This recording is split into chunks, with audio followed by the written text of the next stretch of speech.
तो दोस्तों सबसे पहले हम बात करते हैं रतन टाटा जी। डॉक्टर एपीजे अब्दुल कलाम भारत के पूर्व राष्ट्रपति भी रह चुके हैं। निकोला टेस्ला की, जो अगर नहीं होते तो आज शायद बिजली भी नहीं होती, कि वो अपने आप को किसी औरत के साथ शादी करने के काबिल ही नहीं समझते। भारत देश के 3 बार प्रधानमंत्री बन चुके थे। पहली बार वो 1996, उसके बाद 1998 और उसके बाद 1999। बाकी दोस्तों आपको क्या लगता है, किसी भी इंसान की सक्सेस उसकी शादी पे डिपेंड करती है या नहीं?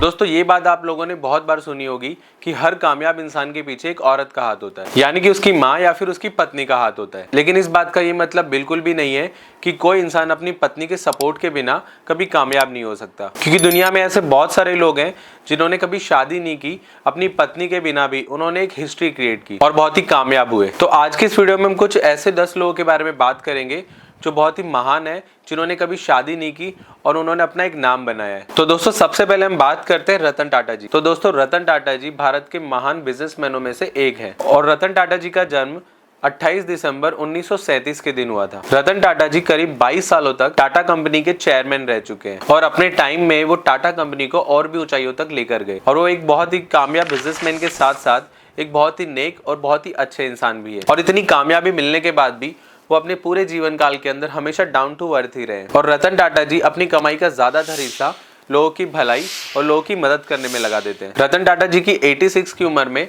उनकी डेथ हो गई है, लेकिन उन्हें अपने पूरे जीवन काल में कभी भी शादी नहीं की। और उन्होंने अपने एक इंटरव्यू में बताया था कि उनको एक बार एक अमेरिकन लड़की से प्यार हो गया था, लेकिन फिर हालात कुछ ऐसे हुए कि उनकी शादी उनके साथ हो नहीं पाई और फिर उनकी याद में रतन टाटा जी ने फिर कभी शादी नहीं की। दोस्तों उसके बाद हम बात करते हैं डॉक्टर एपीजे अब्दुल कलाम की। डॉक्टर एपीजे अब्दुल कलाम भारत के पूर्व राष्ट्रपति भी रह चुके हैं और डॉक्टर एपीजे अब्दुल कलाम सिर्फ भारत में ही नहीं बल्कि पूरी दुनिया के अंदर एक अच्छे इंसान के रूप में जाने जाते हैं। डॉक्टर अब्दुल कलाम एक ऐसे राष्ट्रपति थे जिन्हें हर कोई प्यार करता था और इसलिए उनको भारत का सबसे ज्यादा पसंद किए जाने वाला राष्ट्रपति भी माना जाता है। 15 अक्टूबर 1931 को जन्मे अब्दुल कलाम जी राष्ट्रपति होने से पहले एक एरोस्पेस साइंटिस्ट भी थे और हमारे भारत को मिसाइल देने का सबसे बड़ा क्रेडिट भी इन्हीं को जाता है और इसलिए इन्हें मिसाइल मैन भी कहा जाता है। करियर में इतना सक्सेस होने के बाद भी डॉक्टर अब्दुल कलाम हमेशा डाउन टू अर्थ रहते थे और ये उनकी एक सबसे बड़ी खूबी भी थी। अब्दुल कलाम जी अपने परिवार से बहुत ही प्यार करते थे और लाइफ टाइम तक वो अपनी कमाई का ज्यादातर हिस्सा अपने परिवार वालों को भेजते रहे और खुद जिंदगी भर कुंवारे रहे। उसके बाद हम बात करते हैं एक मशहूर साइंटिस्ट निकोला टेस्ला की, जो अगर नहीं होते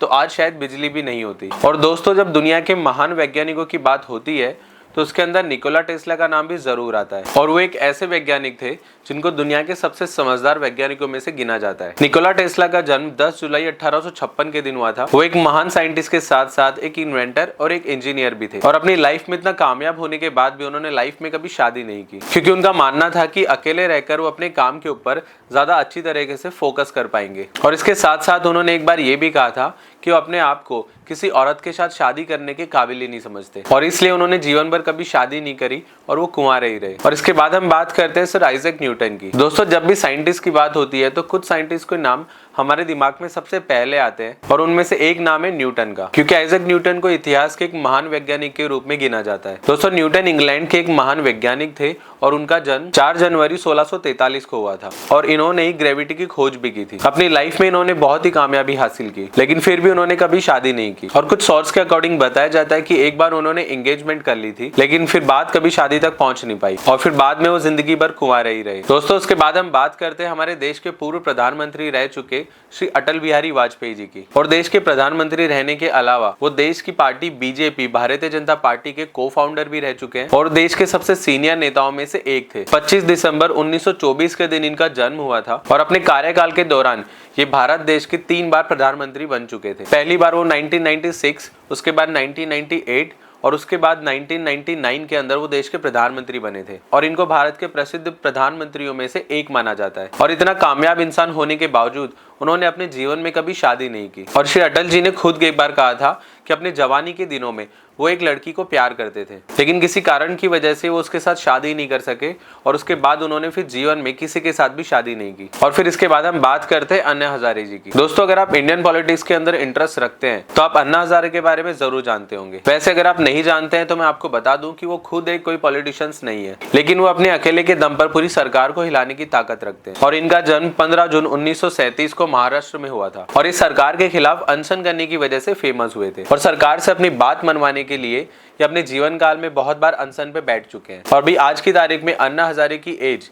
करीब 86 है, लेकिन उन्होंने अभी तक शादी नहीं की। और उनका कहना है कि उन्होंने बहुत ही कम उम्र के अंदर ये फैसला ले लिया था कि वो देश के लिए कभी शादी नहीं करेंगे और कभी भी अपना घर नहीं बसाएंगे और अपना पूरा जीवन देश के लिए अर्पण करेंगे। फिर आगे हम बात करते हैं लता मंगेशकर की। इनको हमारे इंडियन फिल्म इंडस्ट्री की सबसे महान सिंगर माना जाता है। और लता मंगेशकर जी इतनी बड़ी सिंगर है कि उनको भारत ही नहीं बल्कि पूरी दुनिया रिस्पेक्ट करती है। इनका जन्म 28 सितंबर 1929 के दिन एमपी के इंदौर शहर में हुआ था। और इन्होंने अपने सिंगिंग करियर के अंदर करीब 1000 से ज्यादा फिल्मों के अंदर गाना गाया था और करीब 36 से ज्यादा अलग अलग भाषाओं में ये गाना गा चुकी हैं। और अपनी सिंगिंग के लिए उनको भारत रत्न, पद्म भूषण, पद्म विभूषण जैसे और भी बहुत से अवार्ड्स मिल चुके हैं। और करियर में इतनी सक्सेस पाने के बाद भी उन्होंने कभी शादी नहीं की और उनकी शादी ना करने की वजह आज तक किसी को भी पता नहीं है। उसके बाद हम बात करते हैं सलमान खान की। दोस्तों, भारत में ऐसा कोई इंसान नहीं होगा जो सलमान खान के बारे में ना जानता हो। और सलमान खान ना सिर्फ अपनी फिल्मों के लिए बल्कि कई विवादों के चक्कर में भी न्यूज में आते ही रहते हैं। 27 दिसंबर 1965 के दिन सलमान खान का जन्म हुआ था। सलमान खान की गिनती आज के दिन में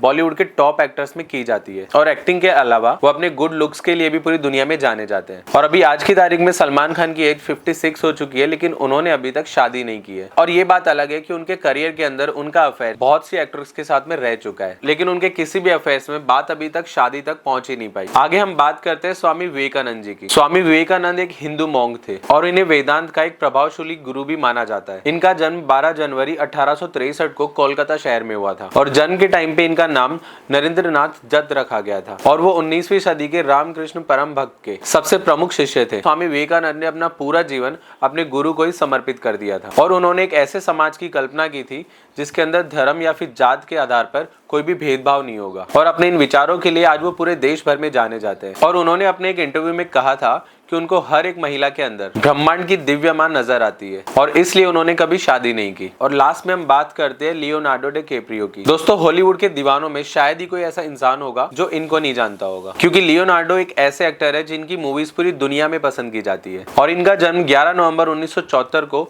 लॉस एंजलिस के अंदर हुआ था और वो अभी तक ना जाने कितनी बहुत सी हिट मूवीज दे चुके हैं। और अभी की तारीख में उनकी उम्र 49 ईयर्स हो चुकी है, लेकिन उन्होंने अभी तक शादी नहीं की है। लेकिन उनका अफेयर्स बहुत सी हॉलीवुड एक्ट्रेस के साथ में रह चुका है, लेकिन किसी के साथ भी उनकी शादी की बात आगे नहीं बढ़ी। बाकी दोस्तों, आपको क्या लगता है, किसी भी इंसान की सक्सेस उसकी शादी पे डिपेंड करती है या नहीं? हमें कमेंट करके जरूर बताएं।